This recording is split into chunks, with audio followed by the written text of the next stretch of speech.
আবার জুম্মার নামাজের পর লাল পতাকা উড়ল জামকারান মসজিদের চূড়ায়। শুক্রবার ইরানের ধর্মীয় এবং সাংস্কৃতিক রাজধানী হিসেবে পরিচিত কোম শহরের ওই মসজিদে ওড়ানো হলো লাল পতাকা।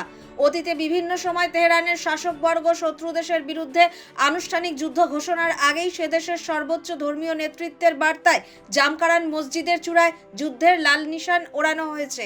এবার ইসরায়েলি বিমান হানায় একাধিক সেনাকর্তা এবং পরমাণু বিজ্ঞানীর মৃত্যুর প্রতিশোধ নিতে সর্বোচ্চ ধর্মীয় নেতা আয়াতোল্লাহ আলী খামেনেইয়ের বার্তাতেই যুদ্ধের প্রতীক ওড়ানো হয়েছে বলে মনে করা হচ্ছে। বুধবার সকালে ইসরায়েলি বিমান হানায় ইরান সেনার chief of staff major general Mohammad বাগেরির পাশাপাশি ইসলামিক রেভলিউশনারি গার্ড বাহিনীর প্রধান কমান্ডার মেজর জেনারেল হোসেন সালামি এবং ডেপুটি কমান্ডার ব্রিগেডিয়ার জেনারেল গোলাম আলী রশিদ নিহত হন।